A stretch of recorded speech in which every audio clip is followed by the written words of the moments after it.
Hello and welcome on my YouTube channel Nursing Comrade. So today we are discussing about an important topic that of the gastrointestinal system, that is the pancreatitis.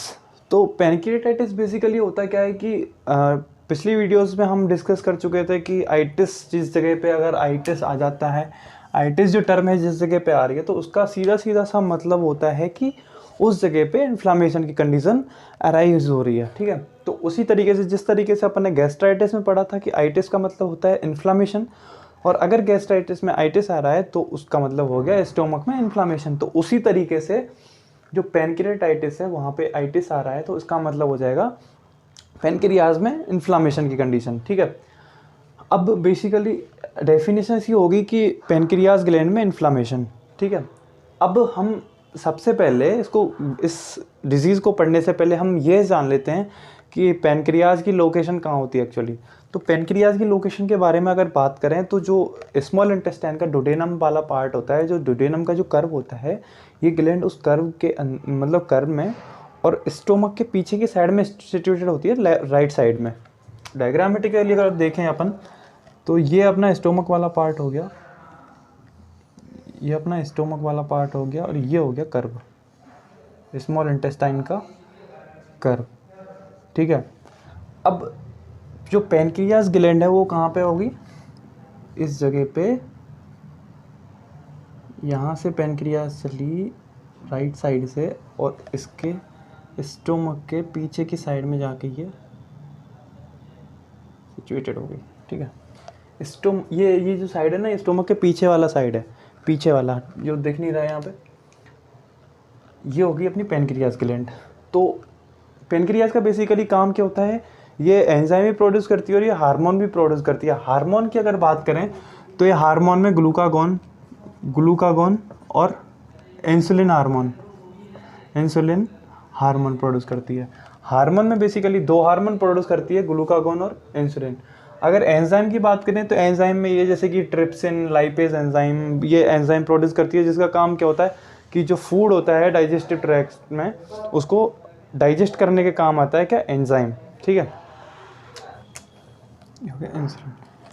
ठीक है, तो ये इसके enzyme वाला काम हो गया कि एंजाइम क्या करेगा, फूड को डाइजेस्ट करेगा।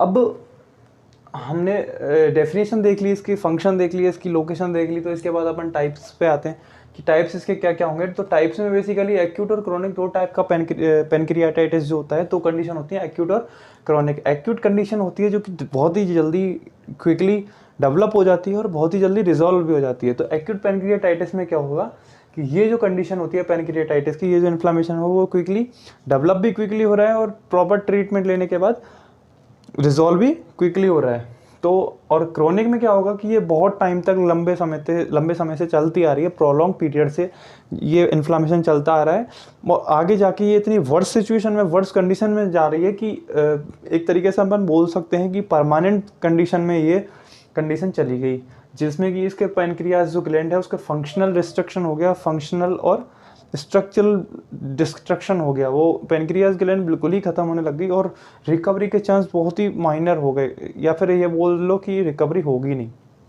उसके लिए अपने को बहुत ही मेजर जो स्टेप्स है वो उठाने पड़ेंगे। तो टाइप्स में ये हो गया। इसके अलावा एक्यूट में अपन बेसिकली मानते हैं कि जब पैनक्रियाटाइटिस में क्या होता है कि जो पैनक्रियाटिक एंजाइम्स होते हैं वो खुद की ही जो ग्लैंड होती है उसको डिस्ट्रक्ट करने लग जाते हैं, उसको डिस्ट्रक्शन करने लग जाते हैं उसका।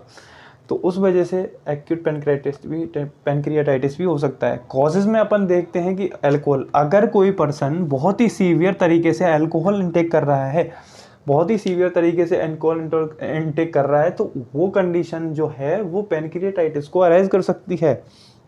ठीक है, गाल स्टोन में अगर स्टोन फॉर्मेशन हो रहा है, गाल स्टोन की अगर कंडीशन हो रही है तो भी पैनक्रियाटाइटिस अराइज हो सकता है। गाल स्टोन की वजह से पैनक्रियाटाइटिस कैसे हो रहा है उसके लिए अपने को डायग्राम देखना पड़ेगा, जो कि स्क्रीन पे चलते हैं।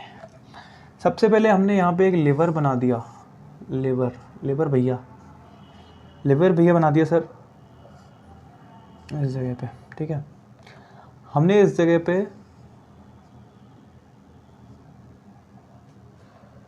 बना दिया गाल ब्लैडर। ठीक है, हमने इस जगह पे गाल ब्लैडर बना दिया। गाल ब्लैडर बनाने के बाद ये यहाँ से आ गई सिस्टिक डक्ट, सिस्टिक डक्ट, ये इस जगह पे सिस्टिक डक्ट आ गई और यहाँ से लेफ़्ट और राइट दो डक्ट निकलेंगी। लेफ़्ट हेपेटिक डक्ट और राइट वाली को अपन बोलेंगे राइट हेपेटिक डक्ट। अब ये लेफ्ट हेपेटिक डक्ट और राइट हेपेटिक डक्ट मिलके एक जो नली बनाएंगी उसको क्या बोलेंगे? Common hepatic duct. ठीक है, कॉमन हो रही है ना दोनों, तो इसको बोल देंगे कॉमन हेपेटिक डक्ट। अब ये कॉमन हेपेटिक डक्ट और ये सिस्टिक डक्ट मिलके क्या करेंगी? कंबाइंड हो जाएंगी और कंबाइंड होके ये मर्ज होके क्या बनाएंगी? Common bile duct. Common bile duct, एक चीज़ समझने के लिए कितना बड़ा प्रोसेस समझना पड़ रहा है। कॉमन बाइल डक्ट बनाएंगे और ये कॉमन बाइल डक्ट आएगी किसमें? यहाँ पे आएगी ये कॉमन बाइल डक्ट। कहाँ पे? यहाँ से जा रही है अपनी क्या? Pancreatic duct, pancreatic duct. यहाँ पे अपनी पैनक्रियाटिक डक्ट निकल गई है। ठीक है, अब ये पैनक्रियाटिक डक्ट और कॉमन बाइल डक्ट मर्ज होके और एक इस जगह पे खुलेंगे जिसको बोलते हैं एम्पुला ऑफ वाटर। इस साइड को, इस वाले पॉइंट को अपन बोलेंगे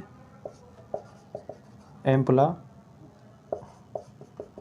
ऑफ वाटर। वाटर में V वाला वाटर है, W वाला वाटर नहीं है। ठीक है, इस जगह पे बोलेंगे एम्पुला ऑफ वाटर। तो इतनी कंडीशन, ये एनाटॉमी हो गई इसकी पूरी। अब गाल स्टोन में अगर कॉमन बाइल डक्ट में, अगर बाइल डक्ट में इस जगह पे कोई स्टोन फॉर्मेशन हो रहा है और वो स्टोन धीरे धीरे चलता चलता और इस पॉइंट पे आ गया जहाँ पे पैनक्रियाटिक डक्ट और कॉमन बाइल डक्ट जहाँ पे मर्ज हो रही थी, अगर कॉमन बाइल डक्ट का स्टोन आके और इस जगह पे पॉइंट पे आ गया और इसकी वजह से पैनक्रियाटिक जो डक्ट है जो कि एंजाइम को किस में डाल रही थी? स्मॉल इंटेस्टाइन के डुडेनम वाले पार्ट में सीक्रेट कर रही थी, वो सीक्रेशन रुक जाएगा। किसकी वजह से? ओनली इस स्टोन की वजह से, जिसकी वजह से क्या होगा कि इस जगह पे इन्फ्लामेशन की कंडीशन अराइज हो जाएगी और फ्लूइड यहाँ पे एक्यूमुलेशन होने लग जाएगा, तो जिसकी वजह से इन्फ्लामेशन कंडीशन और क्या हो जाएगा? पैनक्रियाटाइटिस। तो इस वजह से, इसलिए हम बोल सकते हैं कि गाल स्टोन की वजह से पैनक्रियाटाइटिस कॉज हो रहा है। ठीक है, अब आगे बात समझ में। हेरिडिटरी हो सकती है, किसी के मदर या फादर में है ये प्रॉब्लम तो उसके सन्स में भी आ सकती है। हेरिडिटरी हो सकती है। पैनक्रियाटिक ट्यूमर, अगर पैनक्रियाटिक ग्लैंड में ही कोई प्रॉब्लम आ गई, कोई ट्यूमर बन रहा है, कोई गांठ बन रही है, तो उसकी वजह से भी पैनक्रियाटाइटिस कॉज हो सकता है। हाइपर कैल्सीमिया, हाइपरलिपिडेमिया, कैल्शियम अगर बॉडी में ज़्यादा, ब्लड में अगर ज़्यादा हो रहा है या फिर फैट ज़्यादा हो रहा है तो वो क्या हो गया? एक्यूमुलेशन हो जाएगा उसका कैल्शियम या फैट का। गाल स्टोन बना सकता है वो, जिसकी वजह से अपना पैनक्रियाटाइटिस होने के चांसेस बहुत ज़्यादा बढ़ जाते हैं। ठीक है, तो ये इसके कॉमन कॉजेज़ हो गए। अगर पैथोफिजियोलॉजी की बात करते हैं तो पैथोफिजियोलॉजी हमने पहले भी कॉज देखा था कि क्या हो रहा था। जो एंजाइम थे ट्रिप्सिन और लाइपेज, इनका प्रीमेच्योर डेवलपमेंट हो रहा था, एक्टिवेशन हो रहा था। मैच्योर होने से पहले जो इनका टाइम पीरियड होता है उससे पहले ये एक्टिव हो गए और इन्होंने क्या कर दिया? अपनी ही ग्लैंड को डिस्ट्रक्ट करना चालू कर दिया, डिस्ट्रक्शन चालू कर दिया, ऑटो डाइजेशन की कंडीशन अराइज कर दी और उस जगह पे इन्फ्लामेशन हो गया। तो वहाँ पे ऑटो डाइजेशन और इन्फ्लामेशन कंडीशन में क्या होगा कि वहाँ पे फाइब्रोसिस डेवलप हो जाएगा, फाइबर डेवलप होने लग जाएंगे, जिसकी वजह से जो पैनक्रियाटिक टिश्यू है, पैनक्रियाटिक ग्लैंड है, उस टिश्यू पे फाइब्रस डेवलप होने लग जाएगा इन्फ्लामेशन की कंडीशन में, जिसकी वजह से क्या होगा? वहाँ पे पैनक्रियाटाइटिस की कंडीशन अराइज हो जाएगी। ठीक है, अगर इसके साइन सिम्टम्स की बात करेंगे, साइन सिम्टम्स क्या होंगे?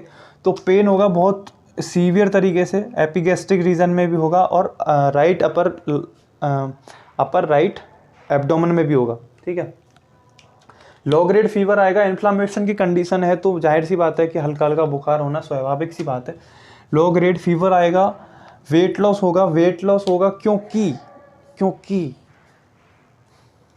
प्रॉब्लम आ रही है किसमें?